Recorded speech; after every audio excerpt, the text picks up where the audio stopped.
Hello friends, good morning. Welcome to Adista classes. आज है 21 जुलाई 2020 और 21 जुलाई 2020 से जितने भी करंट अफेयर के इंपॉर्टेंट क्वेश्चन बनते हैं वो हम इस वीडियो में डिस्कस करेंगे। साथ ही मैं आपको हर एक क्वेश्चन से रिलेटेड इंपॉर्टेंट फैक्ट बताऊंगा, तो आप हमारा वीडियो पूरा और एंड तक ध्यान से देखिए। लास्ट में मैं आपसे एक क्वेश्चन पूछूंगा, आप उस क्वेश्चन का जवाब नीचे कमेंट बॉक्स में दे सकते हैं। साथ ही क्वेश्चन से जुड़ी जितनी भी जानकारी आपके पास अवेलेबल हो, आप उसे नीचे कमेंट बॉक्स में लिखा कीजिए ताकि आपका प्रॉपर तरीके से रिवीजन हो सके।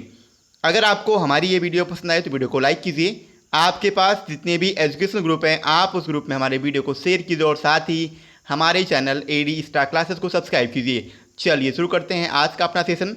देखते हैं आज का हमारा पहला क्वेश्चन क्या है।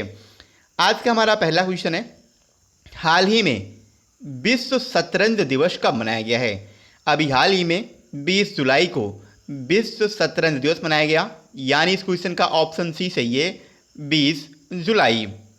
हर साल संयुक्त राष्ट्र द्वारा 20 जुलाई को वर्ल्ड चेस डे यानी विश्व शतरंज दिवस मनाया जाता है। यह दिन 1924 में पेरिस में की गई अंतर्राष्ट्रीय शतरंज महासंघ यानी इंटरनेशनल चेस फेडरेशन, जिसे FIDE भी कहते हैं, इसकी स्थापना को चिन्हित करने के लिए मनाया जाता है। अंतर्राष्ट्रीय शतरंज दिवस 2020 मनाने के लिए शीर्ष शतरंज खिलाड़ी एक उच्च स्तरीय आवासीय कार्यक्रम चेस फॉर रिकवरिंग बेटर में हिस्सा भी लेंगे। इसके अलावा मैं आपको थोड़ा सा शतरंज के बारे में यहाँ पे बताता हूँ। शतरंज आखिर ये क्या होता है, तो ये दो खिलाड़ियों के बीच खेला जाने वाला बहुत ही प्राचीन बौद्धिक और सांस्कृतिक खेलों में से एक माना जाता है, जो निष्पक्षता, समावेश और आपसी सम्मान को प्रोत्साहित भी करता है। इस संबंध में ध्यान देने योग्य बात यह है कि यह लोगों और देशों के बीच सहिष्णुता और समझ का माहौल भी तैयार कर सकता है। अब संयुक्त राष्ट्र की बात है, यानी यूनाइटेड नेशन। क्यों? क्योंकि यूनाइटेड नेशन के द्वारा ही इसे प्रत्येक वर्ष 20 जुलाई को मनाया जाता है। UN इसकी स्थापना 24 अक्टूबर 1945 को हुई थी और 24 अक्टूबर को स्थापना होने की वजह से हम दुनिया भर में संयुक्त राष्ट्र दिवस 24 अक्टूबर को मनाते हैं।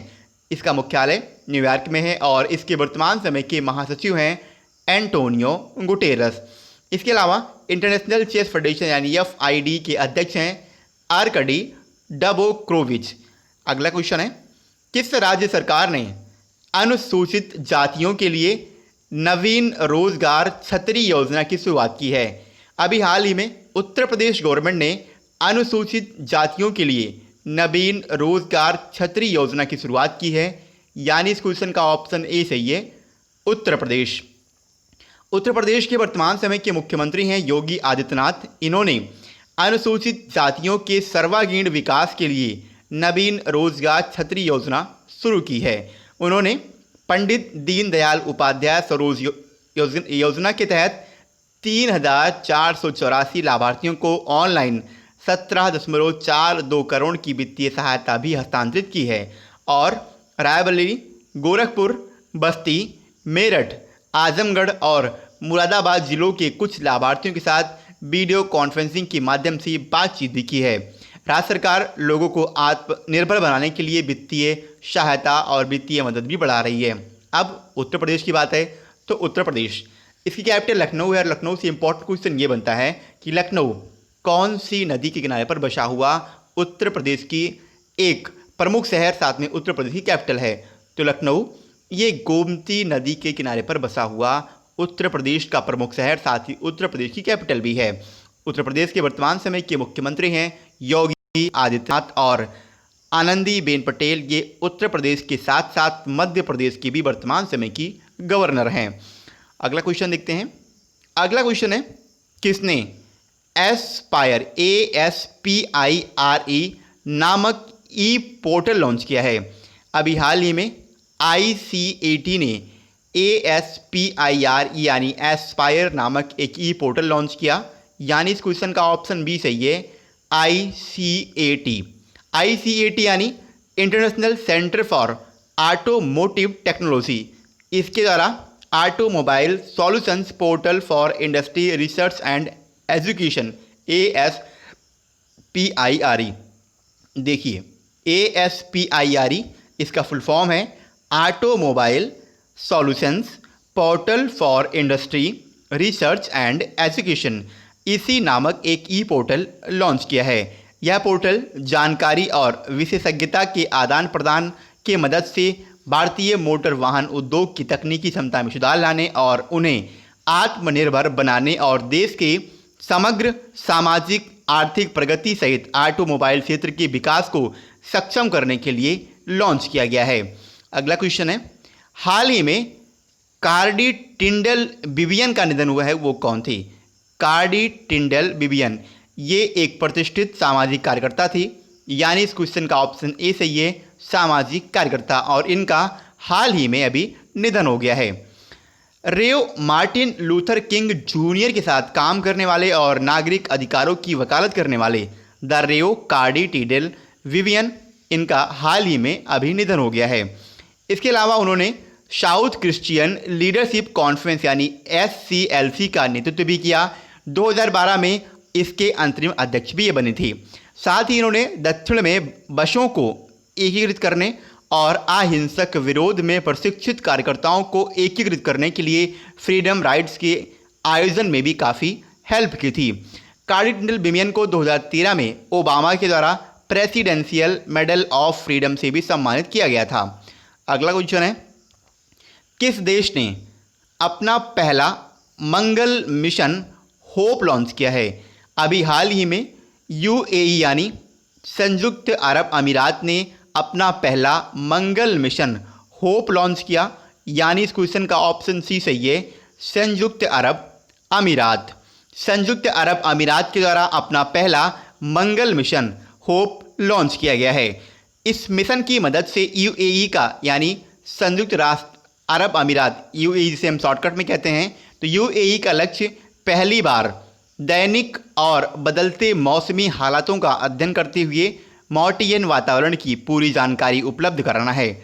जापान के तनेगाशिमा अंतरिक्ष केंद्र से 1:58 पर UAE के समयानुसार लाल ग्रह के लिए यानी मार्स के लिए लॉन्च किए गए मानव रहित होप मंगल मिशन के 7 महीनों की यात्रा के बाद फरवरी 2021 तक मंगल की कक्षा में प्रवेश करने की उम्मीद है, जो 7 अमीरात के गठबंधन यानी UAE के एकीकरण की 50वीं वर्षगांठ भी है।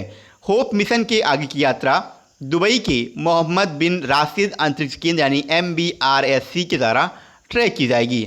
अब संयुक्त राष्ट्र अमीरात की बात है यानी UAE की बात है, तो UAE इसकी कैपिटल अबू धाबी में है। इसकी करेंसी संयुक्त अरब अमीरात दिरहम है और संयुक्त अरब अमीरात के वर्तमान समय के प्रेसिडेंट हैं शेख खलीफा बिन जायद अल नह्यान।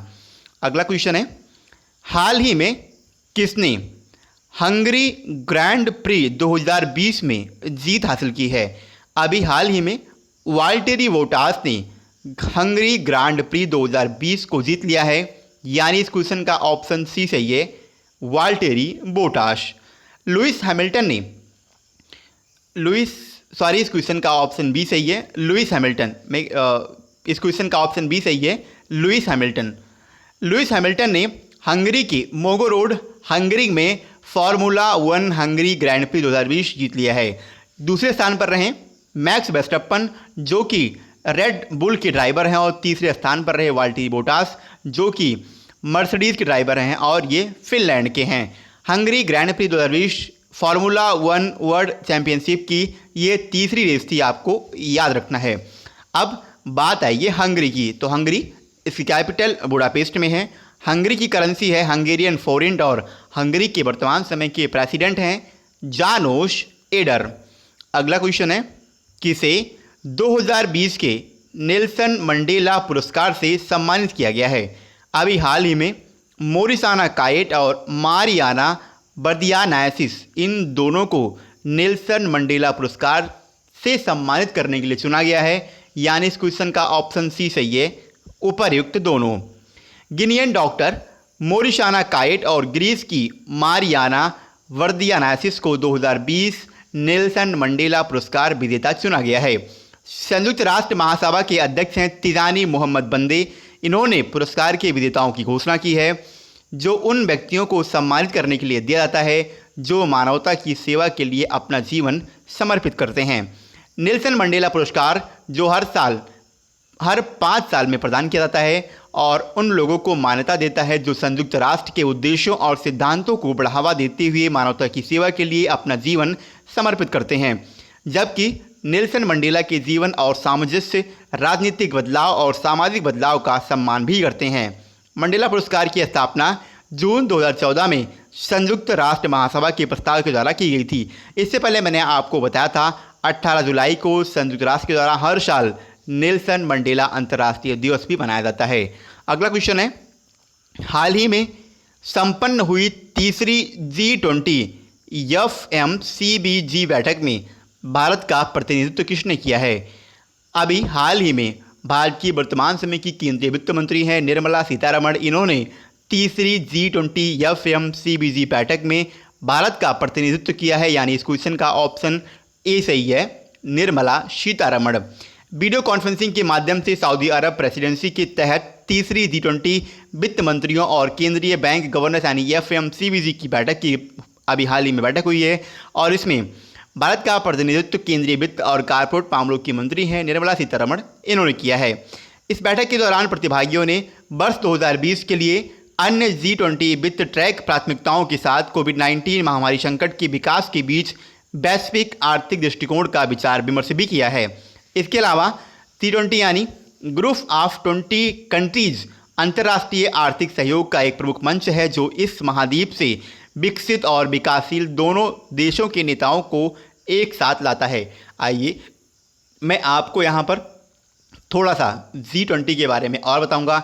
देखिए G20, सबसे पहले आपके माइंड में क्वेश्चन आएगा आखिर G20 इसका मतलब क्या होता है। तो मैंने आपसे बताया ये अंतर्राष्ट्रीय आर्थिक सहयोग का एक मंच है और इसमें 19 देश प्लस एक यूनियन टेरिटरी शामिल होता है। तो कौन से 19 देश हैं?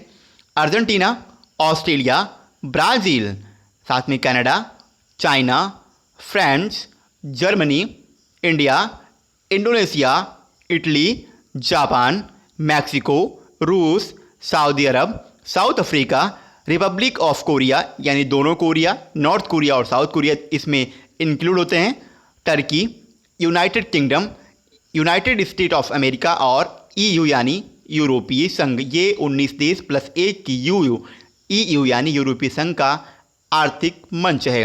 अगला क्वेश्चन है, किस देश के फॉरवर्ड फुटबॉलर और विश्व कप विजेता आंद्रे सूरले ने संन्यास लेने की घोषणा की है? ये आंद्रे सूरले ये जर्मनी के एक फॉरवर्ड फुटबॉलर और विश्व कप विजेता हैं और इन्होंने अभी हाल ही में संन्यास लेने की घोषणा कर दी है। जर्मनी फॉरवर्ड खिलाड़ी और विश्व कप विजेता टीम के सदस्य आंद्रे सूरले ने फुटबॉल से संन्यास लेने की घोषणा की है। इन्होंने 2014 में अपने देश के लिए फीफा विश्व कप जीतने में अहम भूमिका निभाई थी और जर्मनी के लिए खेले 57 मैचों में कुल इन्होंने 22 गोल भी किए हैं। इसके अलावा वे 2013 से 15 तक चेल्सी के लिए खेले और 2015 में प्रीमियर लीग विजेता पदक भी इन्होंने जीता है। अगला क्वेश्चन है, हाल ही में स्ट्रीट वेंडरों के लिए किस मोबाइल ऐप को लॉन्च किया गया है? स्ट्रीट वेंडर यानी रेडी वाले, फुटपाथ वाले जो कि फुटपाथ के आसपास जो ठेले पे दुकान लगाते हैं उनको हम स्ट्रीट वेंडर कहते हैं और इनके लिए आत्मनिर्भर निधि नामक एक मोबाइल एप्लीकेशन शुरू किया गया, यानी इस क्वेश्चन का ऑप्शन सी सही है, आत्मनिर्भर निधि। हाल ही में PM street vendor Atmanirbhar Nidhi यानी PM स्वनिधि, जिसे हम प्रधानमंत्री स्वनिधि भी कहते हैं, इसके तहत एक मोबाइल एप्लीकेशन लॉन्च किया गया है। अब इसका उद्देश्य क्या है? तो इसका उद्देश्य इस योजना के तहत स्ट्रीट वेंडरों के ऋण आवेदनों की सोर्सिंग और प्रोसेसिंग के लिए ऋण प्रदाता संस्थानों यानी LI और उनके फील्ड कार्यकर्ताओं को अनुकूल डिजिटल इंटरफेस प्रदान करना है। मोबाइल ऐप का शुभारंभ डिजिटल प्रौद्योगिकी के उपयोग को बढ़ावा देने की दिशा में एक कदम है और इस योजना की अधिकतम कवरेज सुनिश्चित करेगा। इसके अलावा एप्लीकेशन में विभिन्न विशेषताएं हैं जैसे कि सर्वेक्षण डेटा में वेंडरों की खोज, आवेदकों के लिए eKYC और आवेदनों की प्रोसेसिंग तथा रियल टाइम मॉनिटरिंग करना। अब बात आई है PM स्ट्रीट वेंडर की और आत्मनिर्भर निधि। इसका जो मंत्रालय है वो आवास एवं शहरी मंत्रालय के अंतर्गत आता है और आवास और शहरी मामलों के वर्तमान समय के राज्य मंत्री हैं हरदीप सिंह पुरी। कल मैंने आपसे क्वेश्चन किया था किस राज्य सरकार ने वेस्ट टू एनर्जी नामक एक पहल की शुरुआत की है? इस क्वेश्चन का ऑप्शन ए सही था उत्तराखंड और लगभग सभी स्टूडेंट्स ने इसका सही आंसर दिया। मैं आपसे एक बार फिर कहूँगा, आपको क्वेश्चन के बारे में जितनी भी जानकारी पता है आप उसे नीचे कमेंट बॉक्स में लिखा कीजिए। चलिए आज का अपना क्वेश्चन देखते हैं। आज का हमारा क्वेश्चन है, हाल ही में किस राज्य सरकार ने कोविड-19 ड्यूटी के दौरान मरने वाले आशा और आंगनबाड़ी कार्यकर्ताओं के परिजनों के लिए मासिक पेंशन की घोषणा की है? क्वेश्चन के 4 ऑप्शन हैं, उत्तर प्रदेश, उड़ीसा, राजस्थान और मध्य प्रदेश। एक बार मैं आपसे फिर बोलूँगा, आपको क्वेश्चन के बारे में जितनी भी जानकारी पता है आप उसे नीचे कमेंट बॉक्स में लिखें, जिससे कि आपका प्रॉपरली रिवीजन हो सके और साथ में आपके पास जितने भी एजुकेशनल ग्रुप हैं आप उस ग्रुप में हमारे वीडियो को शेयर भी करें, जिससे कि मैक्सिमम स्टूडेंट को हमारे वीडियो के माध्यम से फ़ायदा मिल सके। तो आज के लिए इतना ही। वीडियो पसंद आई हो तो वीडियो को लाइक कीजिए। जय हिंद।